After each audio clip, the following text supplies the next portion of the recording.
AI is going to progress to the point where it will probably allow us to hire more staff, to be honest with you. Like, again, there's 3 people in our firm. And serve more people. Right, because it's going to give us the time and the ability to serve more people. Absolutely, 100%. If that does not happen, I'm going to be sorely disappointed in the future of what AI is going to bring, quite frankly.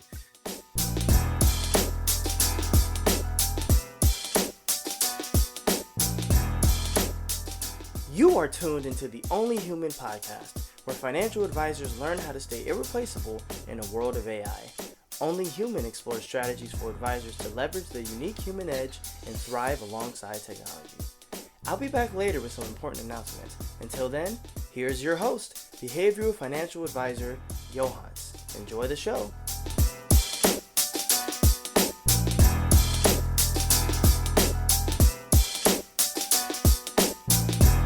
Welcome, everybody, back to Only Human, sponsored by the Money Script podcast. So happy to be with each and every one of you today. This is a podcast that is made specifically for individuals like myself and my good friend John. We are in the financial services industry. Specifically, we are financial advisors. So we spend all day talking to other people about their money. So I have with us today John Foard. He is the co-founder of Crown Advisors, LLC, and he is happy to admit that we are not the same height. Though we may look at it as we're sitting down, we are not the same height. John, welcome to the show. How are you? I'm doing great. Thanks for having me, Yohance. This is awesome. Oh, man. I really appreciate you having us on today. Yeah, no, I'm excited to have you on. We've got some fun stuff to talk about. I am fresh off the airplane from Future Proof. I was out there hanging out with thousands of advisors and hundreds of providers of technology, providers of services, providers of platforms and custodians, et cetera, all for financial advisors. And the purpose of the Future Proof is exactly what the title says. The goal is to future proof us as an industry and help us to become better stewards for our clients so we can help more people. A common theme at those events is that we are not each other's competition. We're not. Our competition is Neiman Marcus. Our competition is Ferrari. You know, that's our competition. It's the other things that you do with your money that may not always be as responsible. So that's who the true competition is. We hope that everyone can find a financial advisor that they can enjoy to work with and get some good results with and help get them closer to their financial goals. So, but this is Only Human. And in Only Human, we are talking about implementing AI into a financial advisory practice and how to understand that it's our job to also stay human. That it's our job to utilize those tools. So I wanted to start, John, if you would, give us a little bit about your background into coming in financial services, and then fast forward to when your practice first heard those lovely letters AI, and how did it make the team feel? Yeah, sure. Happy to do that. And so I've been a financial planner now for 26 years. It's hard to believe that it's been over 2.5 decades, right?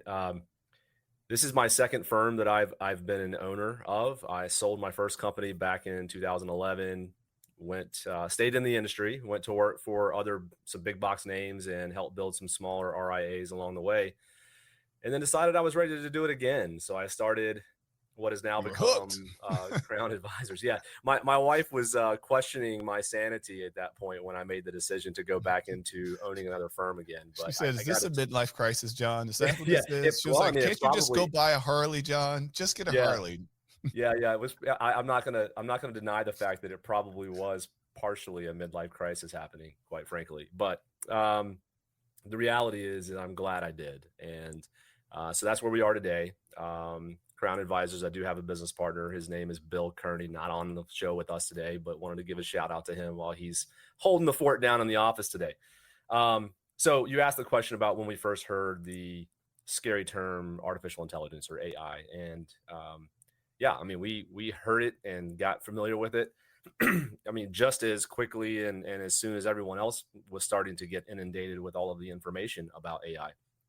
And I will tell you that I feel like our firm has been kind of at the forefront of adopting AI in our platform and in our business. But we'll talk more about that as we get into the podcast. But yeah, I mean, we heard about it just like everyone else. And you know, I'll be the first to admit we were I wouldn't say skeptical, but we were very much keeping things at an arm's length to make sure we understood what was going to be happening and how it was going to play out. But that's the fun thing about technology, is it continually tries to improve our lives, and I think that's where we are today. You know, John, we've been in the business around the same amount of time. I actually just celebrated 24 official years as a financial advisor, 25 or almost 20, I think same amount in financial services. My first day to meet with new clients was supposed to be September 12th, 2001. Ooh, oh man. So we got pushed back a little bit, but I was considered client ready, fully licensed, ready to go. Yep. For September 12th, 2001. So you can imagine how that went. And back then, let's see, the tools we had Fazware. That was our financial planning tool. We had, what was it called? Investo something, not Investopedia, but it was a InvestNet. No, was it InvestNet? There was some tool that we had that we could put mutual fund portfolios together. Okay. There was no such thing as a wrap account. Everything was loaded mutual funds or back-end mutual funds. And that was about it. Yeah. Remember when we used to have B-share mutual funds? B-share mutual. Like we're showing our age that we even know what that is. Man, do you remember all the compliance you had to do if you did a B-share mutual fund? I do. Like you had to prove. When you got your cancel date in 2001, the day after 9/11, I was still at Edward Jones at the time, and that was shortly before I decided to leave the world of being a captive rep, and I went independent in 2003. But I remember exactly where I was the day the towers were hit, and I was knocking on doors. And I remember I was actually training a new rep, and we knocked on this lady's door at her house, and she opened the door with a phone in her hand and said, "Get in the house right now and look at the TV." And so again, dating ourselves to how long we've been around and where technology has, where we started in technology and where it's come to today is it's a pretty massive shift, and it's pretty cool to kind of look back and see what all has happened over time. But even with just the products that we and services that we're able to provide, it's been a very massive shift as well. And I feel like AI is going to continue to evolve that. I do as well, but there is, John, there's a lot of fear out there about AI. Sure. Again, I at Future Proof, there were more. I mean, being that our profession is skewed to the right on age. So the average financial advisor tends to be 50 years old plus.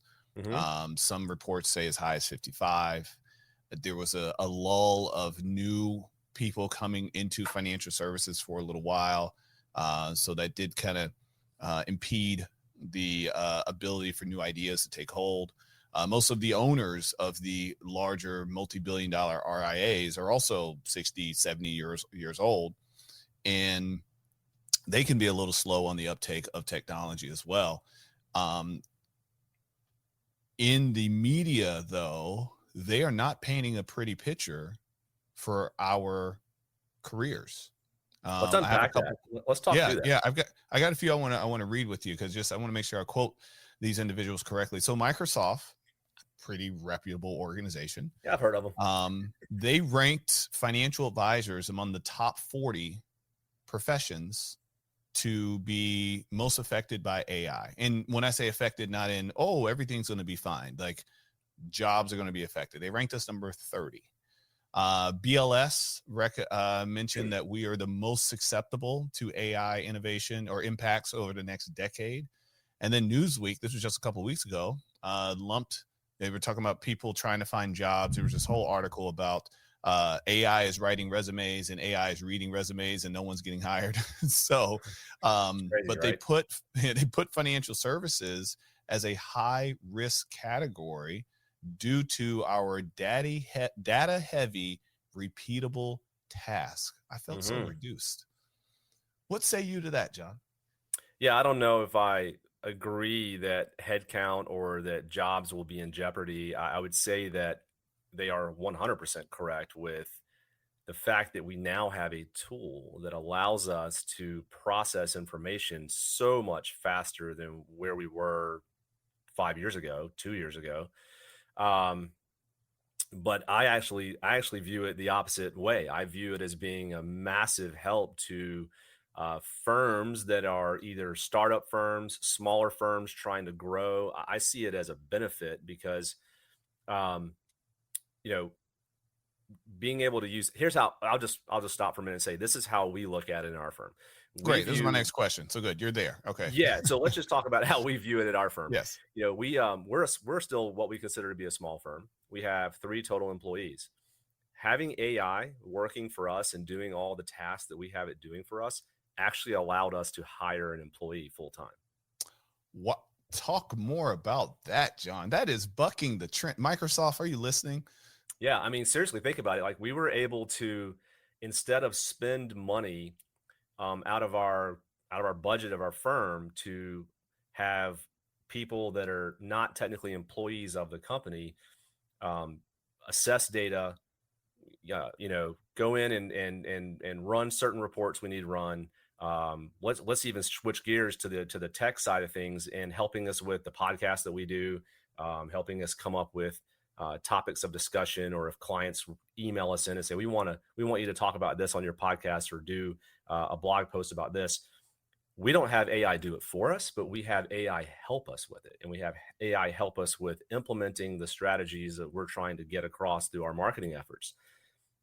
You have to go out and, if we don't have AI helping us with this, we have to go out and hire a marketing agency, a firm that can do all of this editing and all these different things, and coming up with all these ideas, and getting us out there to the public, which costs, well, quite frankly, an exorbitant amount of money. I mean, you look at some of the dollar amounts that people and advisors are spending on these tasks.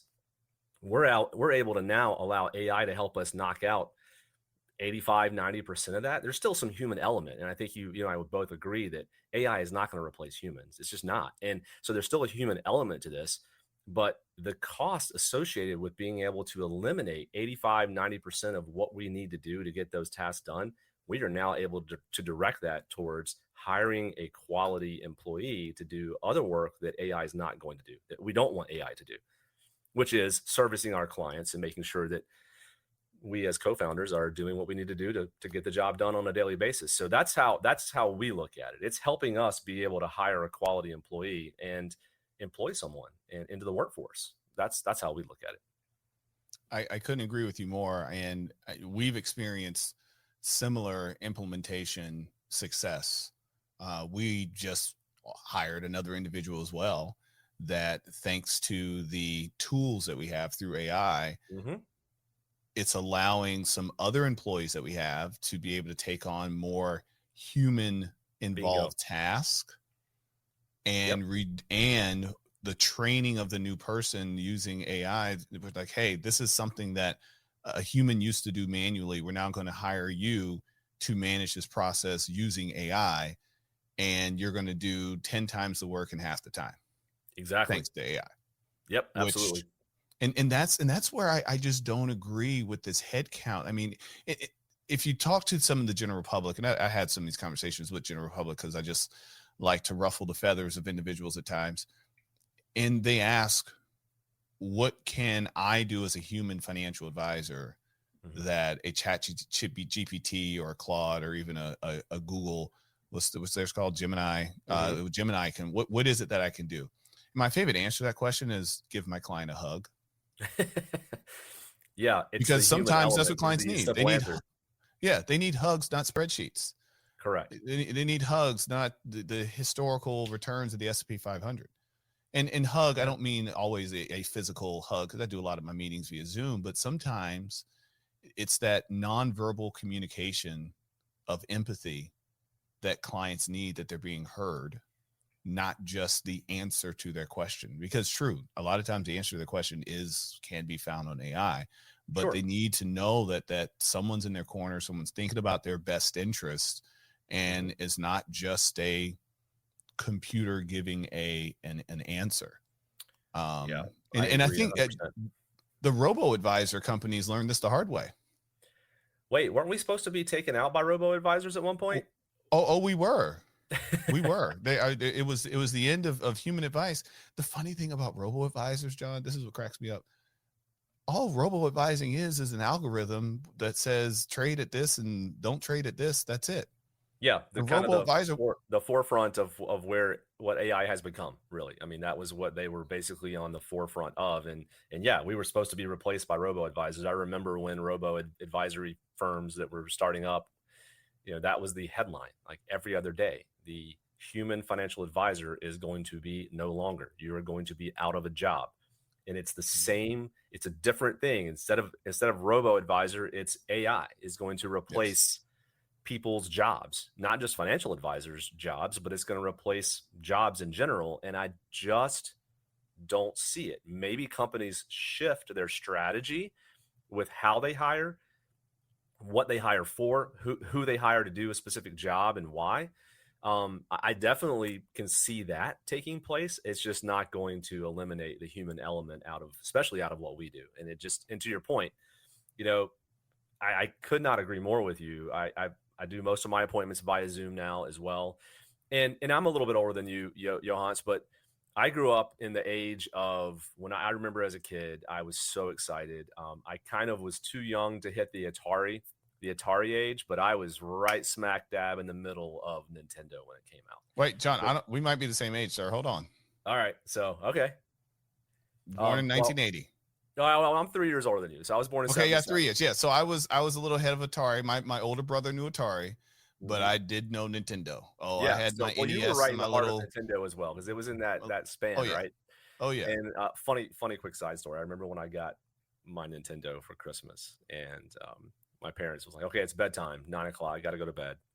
And I'm upstairs in my bedroom, and I hear this ding, ding, ding, ding, ding, ding, ding, and my dad was playing Mario Brothers, and he was catching all the little coins, and that's all I could hear from upstairs. I'm like, so I come down and I'm like, you told me I had to go to bed and couldn't play video games anymore, and here you are sitting playing video games. He goes, all right, come on, sit down, let's go. But my point in telling that story is because you and I kind of grew up on this cusp of technology taking a big boom, and I say that because you and I are able to embrace it in a way that some age groups within that are still around that we service as clients don't quite embrace it. But what I will tell you is I'm super surprised. I mean, I'm extremely surprised at how well even my older clients have been embracing technology, especially Zoom. I think that obviously COVID had a lot to do with that. COVID had a lot to do with forcing people to adopt and accept technology into their lives. And I think that AI is going to do the same thing. I think we're on that cusp where AI is forcing individuals to accept and adopt or adapt to technology taking over certain aspects of what we do, not just for our jobs, for our employment or in our work careers, but also in our personal lives as well. And I think I don't look at it as a negative. I look at it as a positive. There's pros and cons to everything, but I think that the pros to this more than outweigh the cons. And I just don't see it replacing us. The human element is so important. And when you do look back and forth with someone on a Zoom call and you see their facial expressions, and when you give them counsel and give them quality advice, you see some of that weight just lift off their shoulders just by their facial reactions. You're not going to get that from an AI answer when you log into Gemini or ChatGPT or Claude or whatever the other service that you're using. You're not getting that human element in it. And I know for a fact that my clients are not and will not think of letting go of us as advisors to rely on AI to do the job we're doing for them. I know they will. It's just not going to happen. Yeah, and actually, Michael Kitces agrees with us. So yeah, which doesn't surprise me, right. But yeah. And he did a series of articles discussing the implementation of AI. And he did say, however, that there are back office roles, the back office roles of an advisor that are at risk. Sure. Due to the implementation of AI. But I still would counter that. I don't think the role is so much at risk as the individual.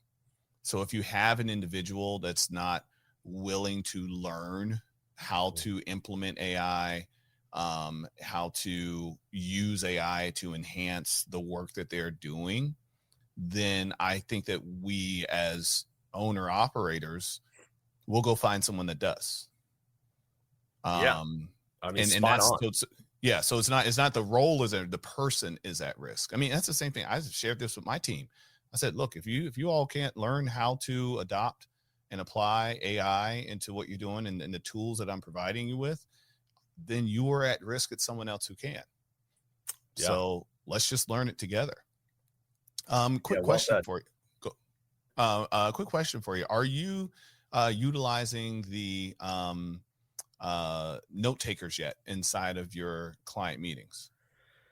We are. We use the one that is provided through Zoom because that's the service we use for our video conferencing with clients. And then we're also using Hazel. I know. Yeah, I think you're using Hazel as well. I am. Those are the only two we've ever used, in addition to the one that comes with our phone service that we have through Ring Central. We have an AI note taker that's attached to that also. So what sort of tell me about the impact of utilizing those note takers, not just on you as an advisor. Start with the impact on your staff, on your support staff. Oh, it's huge. I cannot even begin to tell you how huge of an impact this is having, because one of the things that I love the most is I was just doing a Zoom earlier today for a client, doing a quick review because some life changes they've got going on. And I literally in the middle of the Zoom said, "Hey, Hazel, can you make sure you remind me in the to-do list to knock out XYZ, ABC, 1, 2, 3?" And my client looked at me. I could see their look on their face, like, "Wait, did you just talk to the AI note taker?" I'm like, "I sure did. Yes, I absolutely did," because they're already going to create a list for me, but I just emphasize the fact that I need to make sure that I don't forget these items that I need to take care of for you. And so it's for me, it's making a huge impact for myself, my staff, our overall firm, from multiple directions here. One, it makes sure that we don't forget something that needs to happen for a client, so we don't let things slip through the cracks. And I'm pretty proud to say that we are a high touch firm, and that we always strive to do everything we tell our clients we're going to do. Have we ever made mistakes? Sure, we've forgotten to send an email or make a quick phone call sometimes, but this is a great way for us to not miss very important items. I still have to review the notes that it spits out to us, right? But it cuts down 98% of the amount of time I have to take inputting notes into our contact relationship management system, or CRM, from the meeting that we just had or the phone call I just had with a client. So it eliminates 98% of the time that I have to input information. And think about if you have an extremely long meeting. Let's say you have a meeting that goes for an hour. There's a lot of stuff that you have to remember and take notes on. And so that gets to my next point. I don't have to remember what was discussed. The AI note taker is doing it for me. And see, here's the thing. This is another great example of where AI is not costing anyone their job. I'm still having to do the note taking, whether I'm using AI note taker or not. So you still have to ask the follow-up question. And the question behind the question. Make sure I remember what was said and remember what they asked me to do, or while I'm scribbling down notes, because a client might be saying things and I'm writing down notes to make sure I don't forget it. Well, what if they say something that it doesn't hit me and I don't write it down, and then I've forgotten to do that possibly. So I still have to do everything that I was going to do without AI note taking. AI note taking just makes my life so much simpler, and I don't dread going into the CRM to input what just happened in that meeting. Then on top of that, it helps my staff because they can go into that meeting, see the notes that I put in the system from the AI note taker, and go, okay, John mentioned in the meeting that he's going to have me do this and he's going to take care of that. So I'm going to start working on that right now because I know exactly what I need to do. It's awesome. I don't know how we ever lived without AI note takers, quite frankly. So, John, an unintended consequence of the AI note taker is that it's making me a better listener. Oh, yes. Because I'm less distracted by, I mean, this is for the first time in forever. I can enter into a client meeting with nothing open but their financial plan or whatever tool I'm using to track their finances in the Zoom meeting. Yep. And I don't have to think about the notes, or did I spell that right? Or did I get those numbers correct? And yes, I've been typing for 30 years, but I still sometimes have to look at what I'm typing. It just depends on, because I'm focused on too many things at once. Sure. And so when I take my eyes off the screen to then look down at my keyboard, I'm missing some of the nonverbal communication. We've all heard the saying that what is it, 67 or something % of communication is nonverbal. Well, if I'm not looking at the person that's talking to me, I may miss those nonverbal cues. And that's incredibly important. And this is where I've noticed it when I have husband and wife in the same meeting, whether they're side by side or if they're in two different places and cameras are on. If I'm looking away, I don't get, when I'm asking those intimate questions like, tell me about your current amounts of life insurance that you have, and how would that impact if one of you were to pass away. To watch the eye roll sometimes is needed. But if I'm looking down as I'm typing that in, or looking at what I'm typing, I may miss that. Yeah, agreed. And I so agree 100%. It goes back to that human element, right? Of being able to connect with your clients in that human form. And that's a huge, huge factor. I agree 100%. So yeah, just to reiterate my thoughts on it is I think it's awesome. And from a compliance standpoint, I know there's people out there that have different viewpoints on it from a compliance perspective. I think it's a positive thing from a compliance perspective because it allows us to be better advisors, as you said, better listeners, and ultimately better note takers so that we do not miss what's most important to our clients when we are serving their needs. And that is what our job is. Our job is not to, I think a lot of people in our industry think that our job is to be the master of creating allocations for their portfolios. And I would highly disagree with that. As financial planners, our job is to be problem solvers, listeners, and quarterbacks of their financial lives, and just give them trusted counsel and options of what they can do to make their lives better and achieve the goals they're trying to achieve. And I fully stand by the fact that AI note-taking definitely enhances that job for us. So last question on the usage of AI. Sure. How do you feel about asking AI to solve financial equations? For instance, I'm a male age 45 and I want to retire in 15 years and I have 4 million in my 401k and the ABC fund, and I probably put a lot in there, 400,000 in the ABC fund. How much do I need to be contributing to my 401k? So some of the questions that clients come to us and ask, how do you feel about utilizing the AI tools to create answers to some of those questions? Yeah, that's an interesting question. I've actually not used it for that yet. I still use traditional financial planning software that I trust and utilize on a daily basis. That handles those questions already. That already is going to do those calculations for us.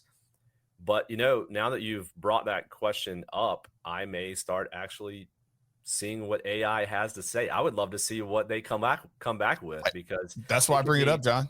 That's why I bring it up. It could be a validating response that, hey, my planning that I've done for this client is actually, the right direction that we're headed in with how I'm counseling them. So,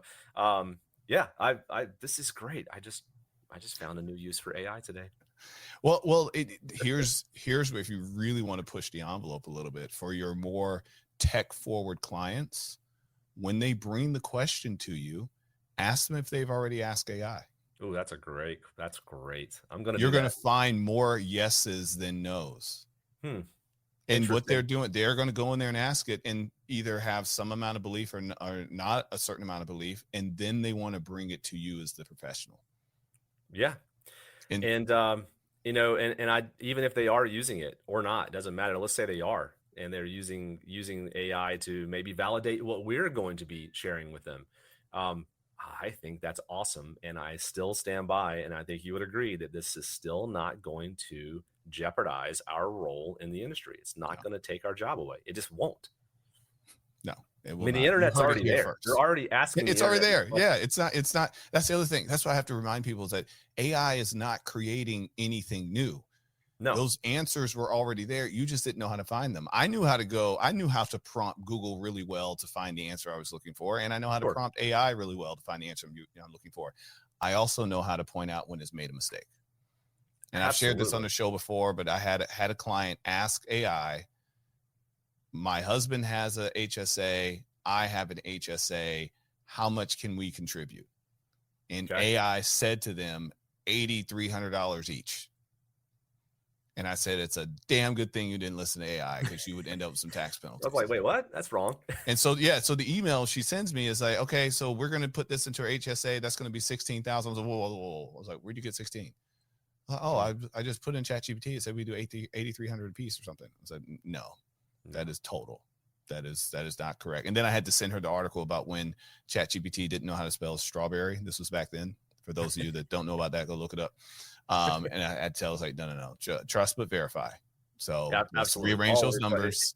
Yeah, it's just like going back to the note-taking thing. Like, again, it does 98% of my work, but the other 2% is just verifying the notes it took were accurate and what I need to be doing. It's trust but verify always. So, John, if we were to sit down and have a follow-up conversation 5 years from now, what would you predict will have evolved or changed in your organization thanks to AI? Or what would stay the same? Great question. I think that AI is going to progress to the point where it will probably allow us to hire more staff, to be honest with you. Like, again, there's 3 people in our firm. And serve more people. Right, because it's going to give us the time and the ability to serve more people. Absolutely, 100%. If that does not happen, I'm going to be sorely disappointed in the future of what AI is going to bring, quite frankly. I mean, look at what it has done in the couple of short years that it's been, quote unquote, around and in the mainstream. Even though AI has been around longer than what people realize, it's just, Chat GPT made it a mainstream thing, right? That people can go in and create an account and use AI to their advantage. But yes, 5 years from now, I expect that AI is going to help us hire more employees, if not at least one more, maybe 2. It's going to help us grow our firm because we're going to be able and have the capacity to help and serve more clients than we do today. And again, if that does not happen, I'm going to be extremely disappointed in where AI is going to be headed at that point. But that's how I view it. I'm not sure if you feel the same way, but that's how I view it. 100%. Like I said, we, just like you, we're hiring another person. She starts next week. And I was looking at the job description that ChatGPT was putting together for my wife, for her, and half of it is utilizing some form of AI, whether it's our note taker or it's the Gemini that we utilize through our Google documents. It's half of what she's doing is going to be AI heavy. Absolutely. And the job didn't exist 2 years ago. It didn't. Yeah, and that proves the point again right there. AI is actually creating jobs that did not exist 2 years ago, 3 years ago, last year, for example. I will put my stake in the ground with you, right beside you, that is what is going to continue to happen with AI. If we can embrace it in the right way, learn it, understand it, become, I don't know if the word expert is the right way to put it in our field, but I don't ever see myself becoming a true expert of AI, but I really do see myself becoming very efficient with it. And if our firms can become very efficient with AI, it's going to do nothing but enhance what we're able to do going forward and allow us to grow our firms from a headcount perspective. I don't see it taking away any jobs in my firm. If not, it's going to add. I love it. Y'all heard it first here, John. We appreciate you. All right, now for a little fun. So I didn't prepare John for this one at all. And I'm not sure if he's listened to some of the other Only Human episodes. If he did, great. He'll be prepared. If not, he's going to be on the spot. So we have a game that we like to play called Marry, Divorce, Date. Okay. You're going to think about the 3 pieces of technology that you use. One is one that you want to stay married to. Okay. Another one is one that you're just planning on a breakup. You're going to divorce. Okay. And one that you're starting to do a little dating on the side, even though you may already be married. So 3 technologies: marry, divorce, date. What are they? Who do you want to stay married to? Advise on.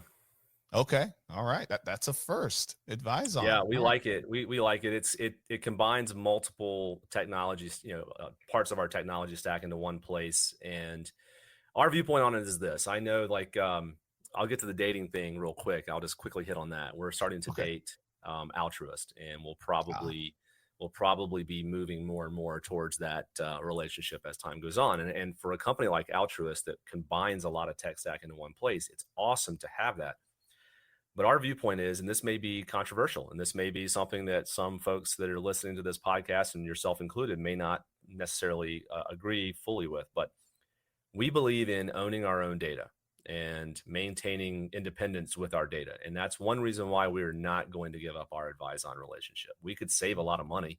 I mean, a lot of money, and give that relationship up and allow the billing and the reporting and CRM factors to go straight to like an altruist or some other company. But we want to maintain ownership of our data and not be stuck relying on another firm that actually owns it, and we have to ask permission to get to it. So that's why we're going to remain married to advise on.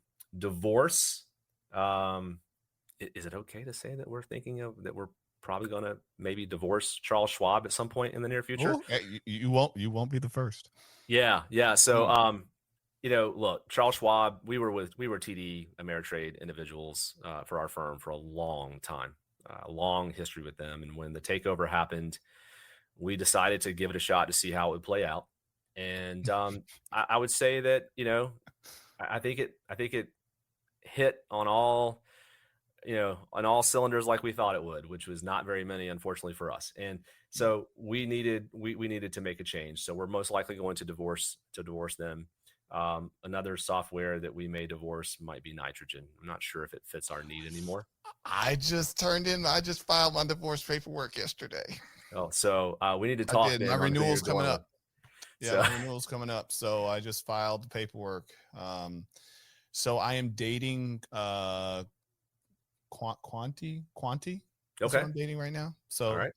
got to meet their chief growth officer at Future Proof. So I'm pretty excited. So I'm in the dating phase. We'll be dating for the next month or so. Nice. And so we'll see where that goes. Yeah. We'll see where that goes. It's there's so much tech out there. There and is. all of it, by the way, all of it is implementing AI in some way, some fashion. And I don't look at that as a bad thing. But there's certain tech pieces that are part of our tech stack that we just aren't getting out of what we need. And Exactly. Yep. So that's kind of where we're at with it. So yeah, yes. That's a great question though. I'm glad you enjoyed it. I'm glad you did. All right. So I do have to let you know, John, that there are dozens upon dozens of listeners that are not yet in the financial services industry that listen to this podcast. And they're constantly reaching out to me, looking for other firms that they can learn from, possibly look for internships, things of that nature. So please let those that want to know how to find your firm if they want to reach out.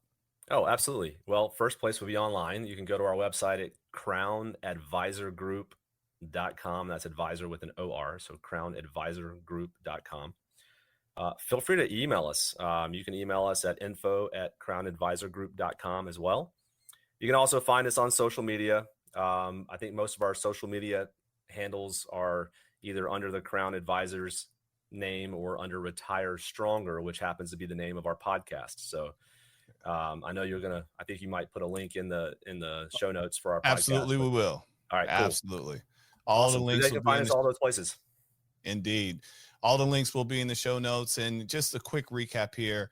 Headcount, in our opinion, in the advisor industry is not going to go down. The advisors that understand AI, know how to implement it, we are going to grow. We are proof of that. John and I both admitted that we added to the jobs count number. No matter what you hear about jobs this month, we added to it. Okay. It was just 2. We added to it. But we added to it. We added to it, and we added to it because of AI, not Absolutely. In spite of it, because of it, with it. So Absolutely. I hope you feel the same way. Hopefully this episode gave you some insight on how you can think about improving your relationship with AI going forward as an advisory business. And of course, if you need some help from us, our firm, please reach out. Do everyone a favor. Subscribe, like, share, all those fun things. Let's get the word out to more advisors that We are not going to be replaced by AI. Instead, we're just going to use it, just like we used the robo-advisors when they were available, just like we use the new financial planning tools, just like we use Excel. Yes, there was a time where I didn't use Excel. And now there's a time where I don't use it anymore because I have AI. So we'll see you next time on Only Human. Thank you, John, for joining us on the podcast. And we'll see you next time. Take care.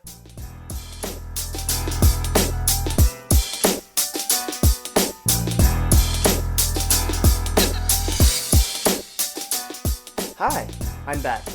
Did you enjoy being a fly on the wall for that conversation? I know I did. Now remember, don't try everything you learned today.